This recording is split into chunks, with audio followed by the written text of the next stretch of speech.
बांग्लादेश फिर से आग की लपटों में घिरा है। छात्र नेता शरीफ उस्मान हादी की मौत ने पूरे देश को हिंसा की चपेट में ला दिया।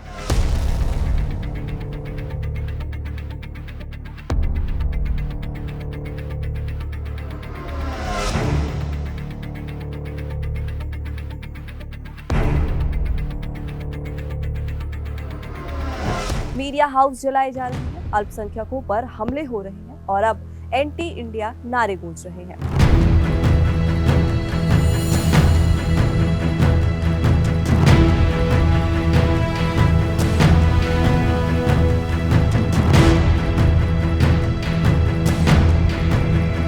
4100 किलोमीटर की सीमा पर तनाव, घुसपैठ का डर, कट्टरपंथ की छाया। क्या ये संकट भारत के पूर्वोत्तर को हिला देगा? भारत के नजरिए से ये सिर्फ खबर नहीं, सुरक्षा का भी सवाल है। भारत और बांग्लादेश का रिश्ता सिर्फ पड़ोसी देशों का नहीं है, ये भाईचारे का है। भारत ने हमेशा खुद को बड़ा भाई मानते हुए बांग्लादेश की मदद की है, चाहे 1971 की मुक्ति संग्राम में हो या आर्थिक विकास में। लेकिन दिसंबर 2025 में बांग्लादेश में जो अशांति फैली है, वो भारत के लिए गंभीर रणनीतिक चेतावनी है। छात्र नेता शरीफ उस्मान हादी की मौत ने पूरे देश को हिंसा की आग में झोंक दिया है। 18 दिसंबर 2025 को सिंगापुर के अस्पताल में उनकी मौत हुई, जहां वे ढाका में गोली लगने के बाद इलाज करा रहे थे। इस घटना के बाद ढाका, चटगांव, राजशाही और अन्य शहरों में हिंसक प्रदर्शन शुरू हो गए। मीडिया हाउस जैसे प्रोथोम, आलो और द डेली स्टार पर आगजनी हुई और यहाँ तक कि एक हिंदू व्यक्ति की लिंचिंग कर दी गई। भारत के नजरिए से ये स्थिति चिंताजनक है, क्योंकि बांग्लादेश की अस्थिरता सीधे हमारी सीमा, सुरक्षा और पूर्वोत्तर राज्यों पर असर डालती है। बड़ा भाई होने के नाते भारत को अपनी जिम्मेदारी निभानी होगी, लेकिन अपनी सुरक्षा को भी प्राथमिकता देनी होगी। बांग्लादेश में क्या हो रहा है? ये संकट नया नहीं है, इसकी जड़ें 2024 के छात्र आंदोलन में है, जब सरकारी नौकरी कोटे के खिलाफ प्रदर्शन ने शेख हसीना की सरकार को गिरा दिया। यूनुस सरकार सुधारों का वादा कर रही है, लेकिन राजनीतिक दलों में गहरे मतभेद है। बांग्लादेश नेशनलिस्ट पार्टी और जमात इस्लामी जैसे दल मजबूत हो रहे हैं। छात्रों ने नई पार्टियां बनाई हैं, जैसे इंकलाब मंचा, जिसके संयोजक हादी थे। हादी 32 साल के थे और 2024 के आंदोलन के प्रमुख चेहरे थे। वे चुनाव लड़ने की तैयारी कर रहे थे, लेकिन ढाका में मास्क पहने हमलावरों ने उन्हें गोली मार दी। पुलिस का दावा है कि हमलावर भारत की सीमा पार कर भाग गए, जो बिना सबूत के आरोप है और एंटी इंडिया सेंटिमेंट को भड़का रहा है। मौत के बाद प्रदर्शनकारियों ने सड़कें जाम कर दी, राजमार्ग ब्लॉक किए और हिंसा फैलाई। द डेली स्टार के ऑफिस में 100 से 200 लोग घुसे, लूटपाट की और आग लगाई। 28 पत्रकार छत पर फंसे रहे। अल्पसंख्यक हिंदुओं पर हमले बढ़ गए, मंदिरों को नुकसान पहुंचाया जाने लगा, लोग मारे गए। प्रदर्शनकारियों ने पूर्वोत्तर भारत के 7 सिस्टर्स को अलग करने की धमकी भी दे दी है।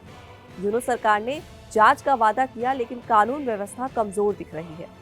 बांग्लादेश की अर्थव्यवस्था संकट में है, महंगाई 10% से ऊपर है, बेरोजगारी 40% युवाओं में है और विदेशी मदद की उनको जरूरत है। यूनुस ने यूएन से अपील की है, लेकिन यूएन के मानवाधिकार प्रमुख वोल्कर टर्क ने स्वतंत्र जांच की मांग की है पहले। अब ये भारत के लिए क्यों बड़ा खतरा है? बांग्लादेश में जो भी अशांति फैली है, उसका भारत पर क्या असर हो सकता है? दरअसल 1971 में हमने उनकी आजादी के लिए बलिदान दिया, लाखों शरणार्थियों को शरण दी, लेकिन अब ये संकट हमारी सुरक्षा को चुनौती दे रहा है। असम, त्रिपुरा, मेघालय, मिजोरम और पश्चिम बंगाल इससे जुड़े हुए हैं। अगर बांग्लादेश में अस्थिरता बढ़ी तो बॉर्डर पर सीधा असर पड़ेगा। अवैध घुसपैठ पहले से ही समस्या है, काम की तलाश में या राजनीतिक कारणों से लोग आते हैं। अब हिंसा और आर्थिक संकट से लाखों लोग भारत की तरफ रुख कर सकते हैं। घुसपैठिए फर्जी दस्तावेज बनाकर बस जाते हैं, जो स्थानीय लोगों में तनाव पैदा करता है। पूर्वोत्तर में अलगाववाद की जड़ें अब कम हो रही हैं, लेकिन बांग्लादेश से समर्थन मिला तो ये फिर सक्रिय हो सकते हैं। कट्टरपंथ का डर सबसे बड़ा है। बांग्लादेश सेक्युलर था, लेकिन अब इस्लामिस्ट ग्रुप्स जैसे जमात इस्लामी और इस्लामिक छत्र शिविर मजबूत हो रहे हैं। एक बार फिर हिंदुओं पर हमले बढ़ गए। 2024 के बाद से 3000 से ज्यादा घटनाएं घटी हैं। अगर कट्टरपंथ फैला तो भारत के पूर्वोत्तर में मुस्लिम बहुल इलाकों में सामाजिक संतुलन बिगड़ जाएगा। ड्रग्स, हथियार और मानव तस्करी बढ़ने की आशंका है। बीएसएफ पहले से तैनात है, लेकिन अस्थिर पड़ोसी से खतरा दोगुना होता है। एंटी इंडिया सेंटिमेंट वहां पर चरम पर है। प्रदर्शनकारियों ने भारतीय हाई कमीशन पर मार्च किया, खुलना और राजशाही में वीजा सेंटर्स जिसकी वजह से बंद करने पड़े। पाकिस्तान और चीन अपनी पकड़ बढ़ा रहे हैं। पाकिस्तान ने मिलिट्री डेलीगेशन आए, चीन इंफ्रास्ट्रक्चर में निवेश कर रहा है बांग्लादेश में। अगर बांग्लादेश दूर हो गया तो भारत का सामरिक नुकसान होगा। शरणार्थी संकट सबसे खामोश है लेकिन विस्फोटक है। अगर संकट लंबा खिंच गया वहां तो लाखों लोग भारत आ जाएंगे। 1971 में 1 करोड़ शरणार्थी आए थे, अब फिर वैसा ही हो सकता है। रोहिंग्या पहले से ही समस्या है, उनके कैंप्स से घुसपैठ हो सकती है। पाकिस्तान की पूर्व राजदूत वीना सिकरी ने कहा कि पाकिस्तान बांग्लादेश आर्मी में घुसपैठ कर रहा है। चीन की BRI प्रोजेक्ट्स जो है वो बढ़ रही हैं। अब अगर रिश्ते बिगड़े तो भारत का पूर्वोत्तर अलगाव में पड़ सकता है। ऐसी स्थिति में भारत को क्या करना चाहिए? बड़े भाई की भूमिका में भारत को सतर्क लेकिन सहयोगी रहना होगा। सबसे पहले बॉर्डर सिक्योरिटी मजबूत करना होगा। फेंसिंग 80% पूरी है, बाकी को जल्द से जल्द खत्म करना होगा। स्मार्ट सर्विलांस, ड्रोन, AI कैमरे बढ़ाए जाए। BSF और आर्मी की तैनाती बढ़ानी पड़ सकती है। पूर्वोत्तर में लोकल इंटेलिजेंस मजबूत करना होगा। घुसपैठ रोकने के लिए कम्युनिटी अलर्ट भी जरूरी है। पड़ोसी की आग सीमा नहीं देखती, इसलिए ये डर नहीं, रियल डेंजर सिग्नल है। भारत को सतर्क रहना होगा। हमारा पूर्वोत्तर सुरक्षित रखना जरूरी है। 1971 में हमने साथ दिया, अब भी शांति के लिए मदद करनी होगी, लेकिन तैयारी पूरी रखनी होगी। अगर बांग्लादेश कमजोर पड़ा तो भारत को लंबा सिरदर्द झेलना पड़ेगा। शांति, सहयोग और सतर्कता ही रास्ता है। बड़े भाई की जिम्मेदारी निभाते हुए अपनी सीमाओं की हमें रक्षा करनी होगी। उम्मीद है कि बांग्लादेश जल्द स्थिर होगा और दोनों देश मिलकर आगे बढ़ेंगे। लेकिन वर्तमान संकट हमें सिखाता है कि भाईचारे में भी सावधानी कितनी जरूरी है।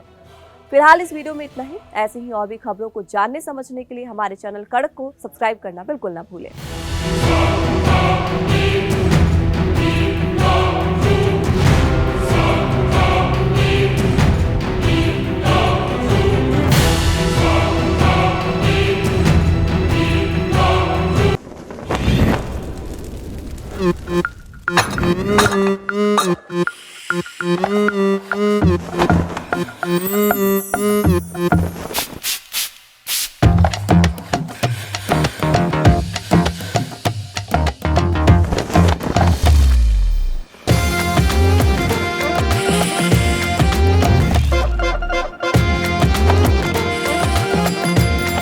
ये कड़क है।